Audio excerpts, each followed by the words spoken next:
श्री स्वामी समर्थ सर्वांना। आज 1 मे महाराष्ट्र दिन। महाराष्ट्र दिनाच्या सर्वांना खूप खूप शुभेच्छा। तर आजची सुरुवात सकाळपासून सकाळी झाली होती, ते म्हणजे साफसफाईपासून। तर मी सुरू केलं। हे दोघं जण थोडे बाहेर गेलते, नंतर हे दोघं जण आले की बाकीचा कार्यकाल यांच्याकडे दिला। तर मी माझ्या कामाला लागले आणि हे बघा, मी काय करत असलं की याची लुडबुड सुरूच असते। तर आजचा स्वयंपाक म्हणजे भाकर, पालकाची भाजी, वरण भात आणि थोडी मुळ्याची भाजी होती, ती थोडीशी केली। आणि आता पालेभाज्या जास्त नाही आहेत उन्हाळ्याच्या, आणि आहेत त्या पण कडू लागल्यात, पण पालेभाज्या जास्त खाव।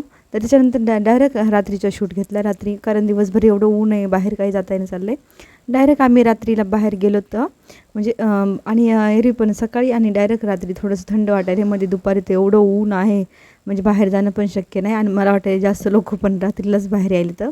तर मग नंतर आम्ही गेलो होतो, आणि वर जे सेक्शन आहे जायला त्याला लिफ्ट आहे। तर श्रुतिकाला लिफ्टमध्ये बसायला एवढं आवडते ना, मग चला वर गेलो होता। आणि म्हणजे थोडंसं सामान वगैरे घ्यायचं होतं किराण्याचं, इथं आम्ही ज्वारी वगैरे ते घेतली, आणि चला म्हटलं वर जाऊयात। वर काहीतरी वर जे सेक्शन आहे ते पूर्ण म्हणजे छान आहेत, आणि जे काचचं सेक्शन आहे त्यामध्ये तर इतकं छान छान ते स्टोअर केलेलं आहे त्यांचं। मग आम्ही तिथं ते हे काचेचे 4 कप घेतले, कारण मागच्या वेळेस आम्ही हे ग्लास घेतले होते तेव्हा का दिसायत ते, आणि यावेळेस म्हटलं थोडं कप घ्या। तर कपडे एवढे झाले तर त्याला ठेवायला जागत नाही, आणि ऑर्गनायझर मी बघितले ऑनलाईन, पण ते एवढे महाग होते की तेवढे महाग कपडे पण नाहीत। पण हे 2 आणले ऑर्गनायझर कपडे ठेवण्यासाठी। आणि हे बघा, रात्री आमच्या घरी चंद्र आला होता, कारण यांना थोडंसं थंड वाटते म्हणा। तर व्हिडिओला सबस्क्राईब करा। ओके, सर्वांना श्री स्वामी समर्थ। भेटूया उद्याच्या नेक्स्ट व्हिडिओमध्ये, तोपर्यंत बाय।